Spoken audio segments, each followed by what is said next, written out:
it's Luke here for SimBoxx. Delighted to be joined by former WBA lightweight champion Anthony Crolla. How are you doing, Ant? I'm good, mate. I'm good. Good to be here. Had a good day at the show. It was a great little show, great little Sunday afternoon show. Some great lads on the bill, and I was impressed with a few lads on it.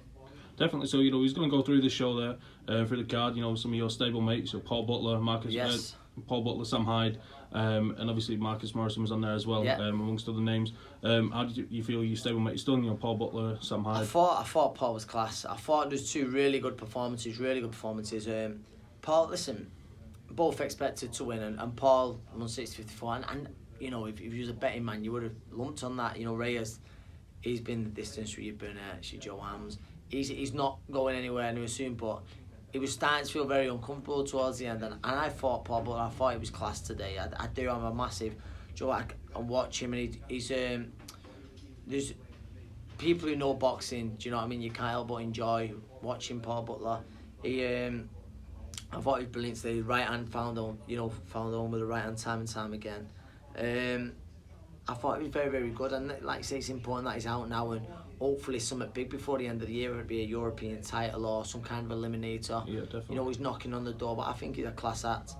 As for Sam, I've saw improvement in Sam a lot, over the past month or two, and I thought today, listen, the opponent, Sam was expected to win, but it was impressive the way he went about that. Very professional, very mature, and he's, like you say, Sam now, he's on the verge of, domestic titles. I know Riyad Paul Mass has been ordered, but, I know he's knocking on the door though, yeah. Ever, fell through, Sam would happily step in to fight either one of them. And, it's a good little division, that, domestically, a good division, Definitely. And he's right amongst it, sorry.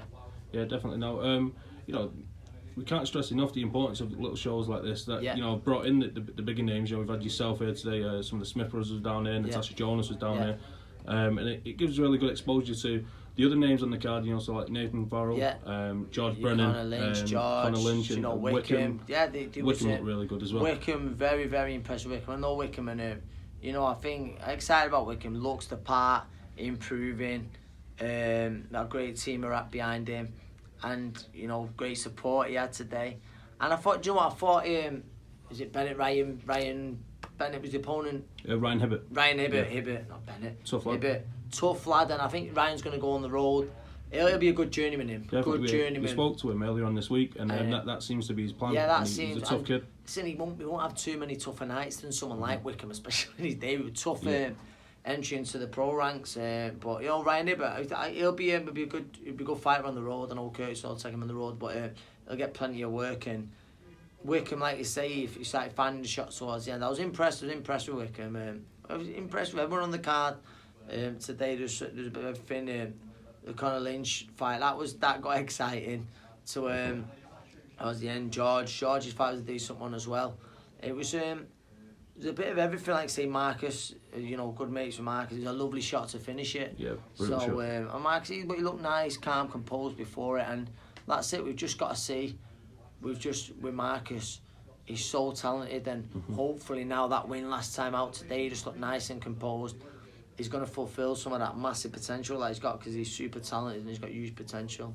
Definitely. If we could just touch on a name that was supposed to be on the card. Yeah. Your young charge, Dylan Evans. Can you take us through why he wasn't on the card? Today. Yeah, a few weeks back, about three weeks ago now, sparring. Come out of the ring, done a few bags, done his exercise. A few hours later, I got the phone call. His hand had swollen up massively, and there was no pain, so got it checked out straight away, and he's broken a metacarpal, which is frustrating because. We would have had him out 3 times before Christmas, obviously today being one of them. But, that's boxing sometimes. But he's back in the gym and, using the hand that's not. And then he's looking to improve all the time. And, frustrating, but he's doing well, Dale. He's doing well. Definitely. So how have you find, in the build-up to obviously your own fight, you've been training with with Dylan? The last few weeks now, because he had the last 2, but I'll be in with him. And then obviously I've got, friends sort of coaching, Charlie O'Brien, who was at the amateurs, who helped do bits with Dylan. He'll still help him. Charlie Ped as well. Do you know what I mean? So they'll take that role on now over the next 6 weeks until then. But I'll still do little bits with him.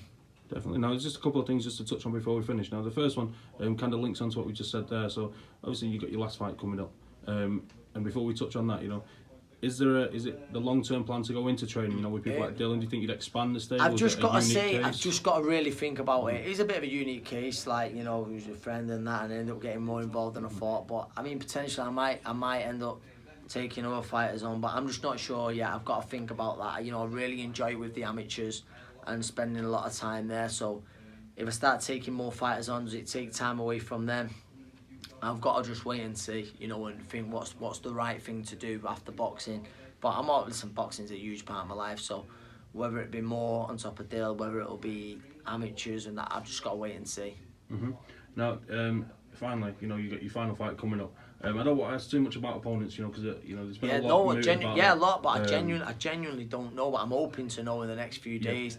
Waiting for names coming from the matchroom team, and hopefully we'll know in the next few days. Genuinely, I don't know yet at the minute. Yeah. So as opposed to going through that, can we just get your thoughts on, you know, how it feels to think, you know, that this is the last dance, this is the last time? You know what it is? I'm trying not to think of it too much like that, because then, you know, emotions get involved. You can't box on emotions. You box on emotions, you start walking onto shots you shouldn't.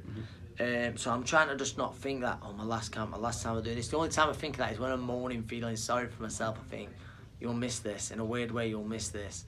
So that's what I'm doing. Definitely. Now, there is going to be a void left, you know, when you do retire, you know, when November the 2nd's passed. You know, and there's been Ricky in the past, and you seem to take over from Ricky. Is there anyone in particular that stands out in the Manchester boxing scene that could take that mantle going forward? Do you know what? I think at the minute, Manchester boxing scene is in great hands. And I think there's a number of fighters who are on the verge, want to get a title, they're on the verge of that, and I'm excited for them, you know. Sort of locally from us, you've got Zelfa, Linden, you know, they could start, he's fighting for his first title, Linden. Them two could start double-heading. There's so many fighters there. I mean, you know, Kane Gardner, I've always liked Kane. And you know, when you can back it with a strong undercard, do you know what I mean? There's plenty.